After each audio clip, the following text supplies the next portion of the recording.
이거 하나를 몰라서 집 사는 걸 포기하는 사람들이 정말 많아요. 월 300만 원씩 버는 소득이 낮은 직장인도 최대 4억 2천만 원까지 대출을 받을 수 있는 보금자리론, 평생 딱 한 번 쓸 수 있는 생애지초 혜택이 있는데 많은 분들이 은행 가면 알아서 해주겠지 라는 생각으로 무작정 은행에 가서 은행원이 알려준 대출 한도가 내가 집 살 때 받을 수 있는 최대 한도라고 생각하고 나는 모아놓은 돈이 많이 없어서, 나는 소득이 낮아서 하면서 집 사는 걸 포기하시면 정말 안타까운 일입니다. 오늘 영상에서는 생애 단 한 번뿐인 소중한 기회를 200% 활용해서 남들보다 최소 몇천, 많게는 1억 이상 대출 한도를 최대로 늘릴 수 있는 보금자리론에 대해 완벽하게 정리해드리도록 하겠습니다. 특히 내 집 마련을 앞둔 신혼부부, 이제 막 내 집 마련에 관심을 갖게 된 사회초년생 분들은 이 보금자리론만 잘 활용하셔도 내 집 마련 시기를 훨씬 앞당기실 수 있으실 거예요. 그럼 시작하겠습니다.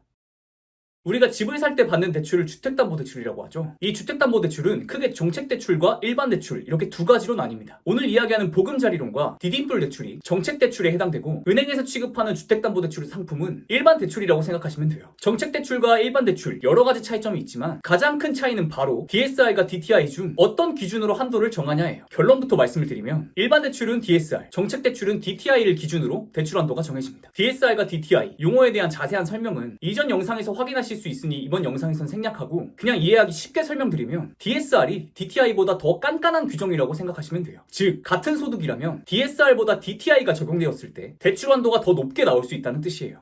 뭐 얼마나 차이가 나길래 라고 생각하실 수 있는데 기존 대출의 유무에 따라 차이가 많이 납니다. 이 부분에 대해서는 보금자리론의 장점에 대해서 이야기하면서 더 자세히 설명드릴게요. 이제 본격적으로 보금자리론에 대해서 이야기해볼 건데요. 왜 제가 보금자리론을 강조하냐면 보금자리론은 세 가지 엄청난 장점이 있기 때문이에요. 첫 번째 장점은 상환기간입니다. 상환기간은 얼마만큼의 기간 동안 대출을 갚을 것인가를 의미하는데, 일반 은행 대출과 디딤돌 대출은 최대 30년까지 가능하지만 보금자리론은 상환기간을 최대 50년까지 설정할 수 있어요. 이 상환기간이 길어지면 뭐가 유리하냐면 바로 대출을 더 오랜 기간 동안 나눠서 갚을 수 있기 때문에 그만큼 1년간 납부하게 되는 원금과 이자가 줄어들게 되고 1년에 부담해야 되는 원금과 이자가 줄어들게 되면 소득 대비 빌릴 수 있는 대출 한도가 늘어나게 됩니다. 소득이 이 정도여도 1년에 이 정도는 충분히 갚겠네 가 될 수 있는 것이죠. 물론 누구나 다 50년이 가능한 건 아니고 조건이 있어요. 40년 만기로 설정하려면 만 40세 미만 또는 만 50세 미만 신혼가구, 만기 50년으로 설정하시려면 만 35세 미만 또는 만 40세 미만 신혼가구 조건을 만족해야 선택 가능합니다. 두 번째 장점은 앞서 말씀드렸던 DSR이 아닌 DTI가 적용된다는 점인데요. 이게 정말 핵심인 이유는 DTI를 기준으로 심사를 받으면 기존의 신용대출이 있더라도 대출 한도에 크게 영향을 미치지 않기 때문이에요. 신용대출은 보통 금리가 높고 만기가 짧기 때문에 대출 총액이 주택담보대출에 비해 적더라도 1년 동안 부담해야 되는 원금과 이자에 대한 비용이 큰데, DSR을 계산할 때는 주택담보대출을 포함한 모든 대출에 원금과 이자 상환 비용을 모두 고려하지만 DTI를 계산할 때는 주택담보대출을 제외한 다른 대출들은 이자 상환 비용만 고려하기 때문에 훨씬 더 유리해요. 즉 보금자리론을 이용하면 보금자리론의 대출 한도에 큰 영향을 주지 않고 기존의 신용대출을 받았던 금액까지 주택 매수자금으로 활용할 수 있다는 뜻입니다. 마지막 세 번째 장점은 바로 체증식 상환 방식을 선택할 수 있다는 거예요. 보금자리론을 이용하실 계획이라면 저는 무조건 체증식 상환 방식을 추천드립니다.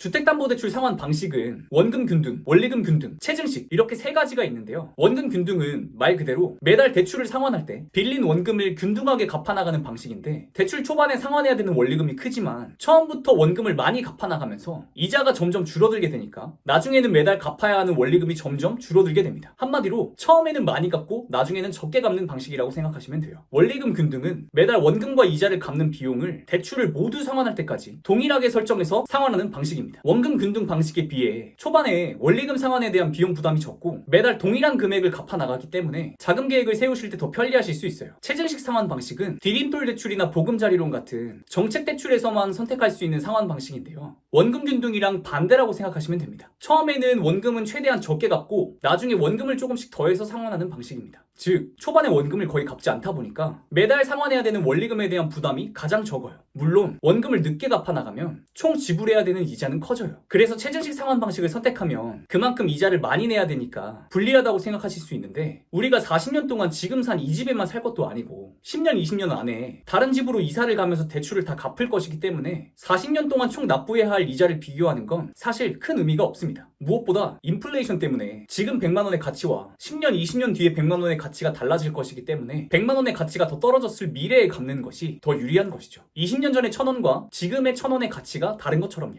처음에 적게 갚고 남은 돈을 저축해서 다른 자산에 투자하고 대출은 최대한 천천히 갚는 것이 유리합니다. 물론 주택담보대출이 아닌 금리가 매우 높은 대출은 얘기가 좀 다르겠죠. 이런 장점을 가진 보금자리론. 그럼 어떤 주택이든 누구나 다 받을 수 있느냐? 조건을 잘 보셔야 돼요.